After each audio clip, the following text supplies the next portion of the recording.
So I thought I'd just do this video and talk about why Dubai.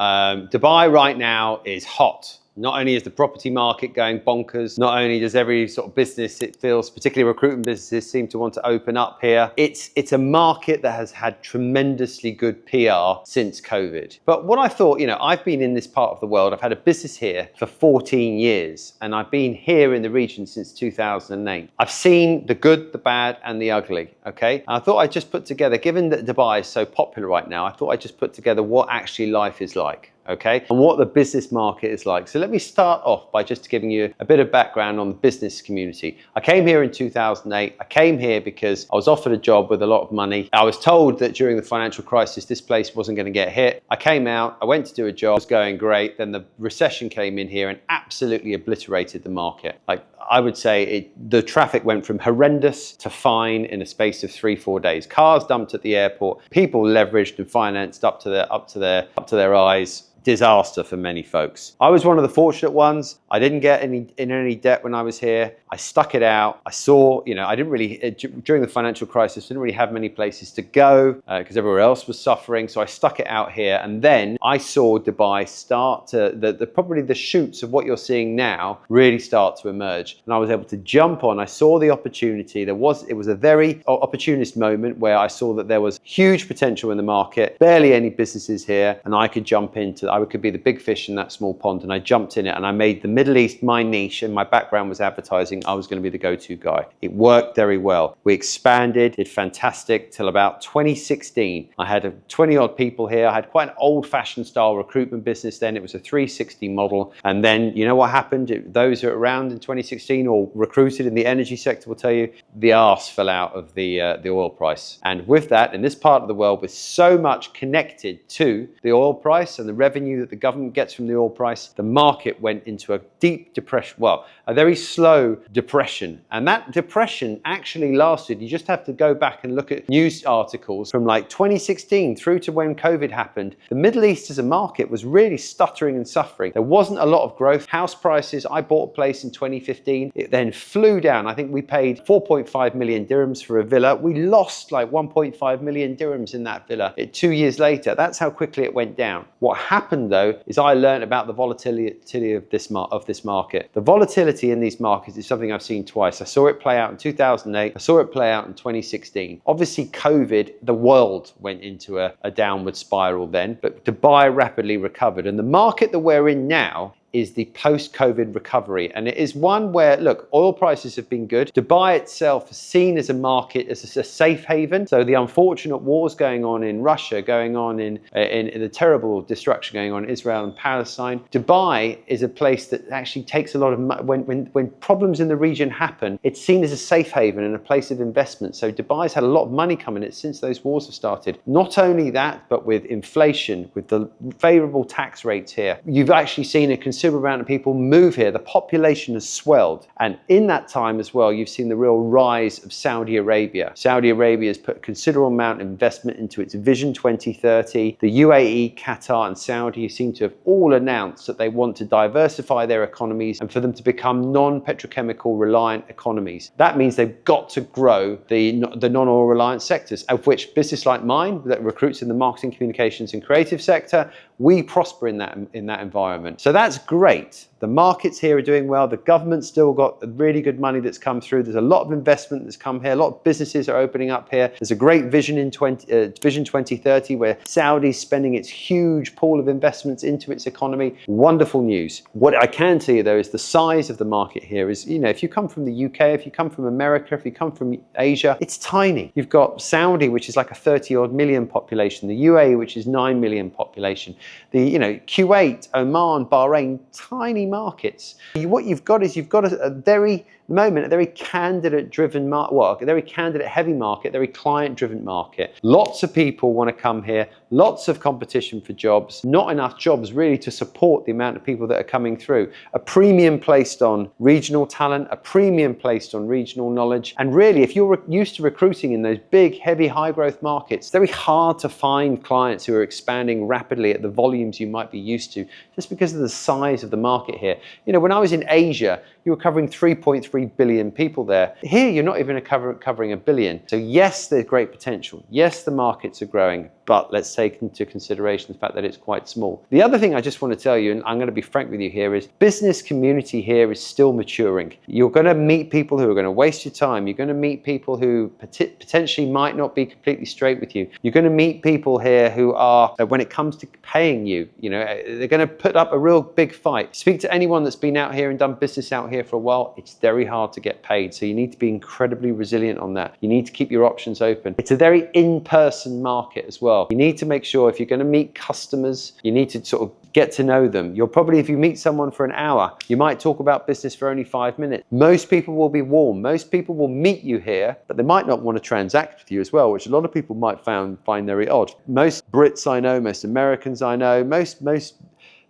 business owners I know are very direct. Most recruiters want to meet someone. They want to know what business they can get. They want to get to the point. They want to get out. Here, that's not how it's done. You need to be very friendly. You need to really understand how the market works. If you're very pushy and bolshy, it's not going to work for you. The other thing I'm going to make people aware of is, and this might be quite interesting, and anyone that's tried to do business out here will understand that, is it may look like it's got glitz, glamour, there's lots of wealthy people here. There is. People are really picky about rates. It's a market where people will try and push your rates back. One of the things I was surprised at when I first moved here was just how little people would work for. You're talking 8%, 10% rates. Customers demanding 12%. In Asia, we work at 20 and 25% rates. Here, people don't want to pay.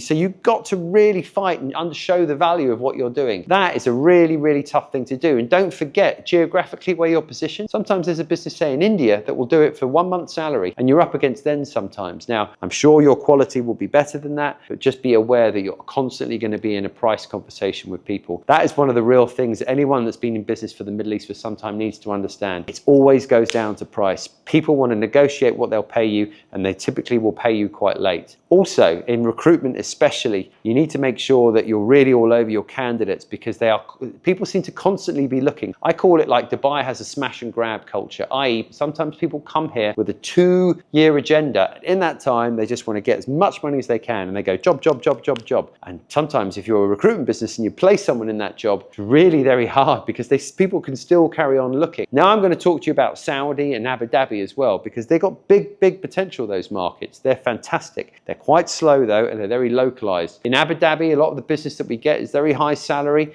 and quite often we're getting asked to find Emirati nationals. And in Saudi, we're getting asked all the time to find Saudi nationals. This is a very tough search. This is a search that, where people perhaps aren't responsive on LinkedIn, perhaps don't really speak English as a first language, are getting hounded. There it's incredibly candidate driven. They're getting hounded by people all the time. So make sure that you've always got a good pool of locals if you're going to go into those markets, and make sure you understand how the culture and how the market works. Make sure you educate your clients about how they might need to up their pay and compromise on quality. That's a very tough conversation you're going to have with people. So if you're going to really be 100% into running a business here, I think you need to look for an Arabic hire as well. Now, we've opened up a business in Saudi now, and that's taken me nearly just over a year to sort out. We've got to get an Arabic speaker to really drive that business forward. I fly to Saudi a heck of a lot of times as well, so you've got to be prepared to put the FaceTime in. There's lots of investment. Dubai isn't cheap. Saudi isn't cheap. Abu Dhabi isn't cheap. So you've got to put a lot of investment into these areas if you're going to get something out of it, but understand that it might take 6 to 12 months to get something back, okay? The other thing I just want to tell you about is a bit about the life here.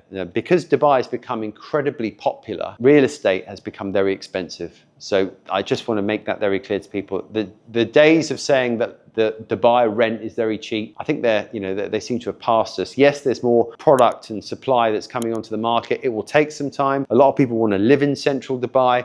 You're talking sort of main city prices now for real estate in the city. And as more people keep coming in, as the press and the PR for places like Dubai keeps growing, that's only going to go up. It's only going to head one way. If you just check out the press now, it's telling you that rents are going up.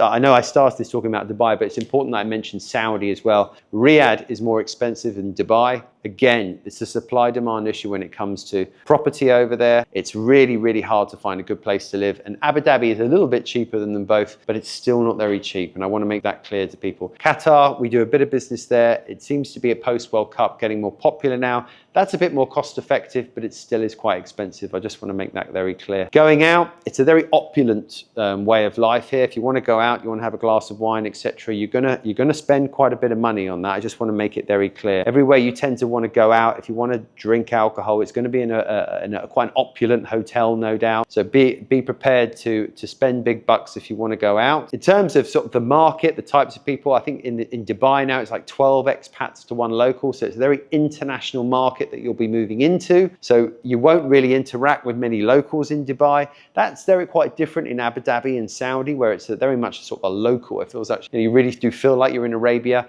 In Dubai, it's super international, super cosmopolitan, super fast-paced, very hard-working environment, and you tend to find expats kind of stick together there. Other thing just to say, if you come out with it as a young family to Dubai, it's, you know, the safety's there, the schools are excellent, the schools are all private, they're expensive. They're about 70 to 100,000 dirhams a year schooling, so just keep that in mind. That's, you know, that is quite expensive again, so sometimes people's companies might pay for it, but if you're coming out as an entrepreneur or as a recruiter, you've got to keep that one in mind. Safety is fantastic. I mean, I have 3 kids. I've never have any safety concerns out here. My kids run around, we go to restaurants, cafes, etc. Never have any concerns. It's such a reassuring thing to have that. I think anyone that has a young family here will love living in Dubai. The quality of life is fantastic. Geographically, you're placed between east and west, etc.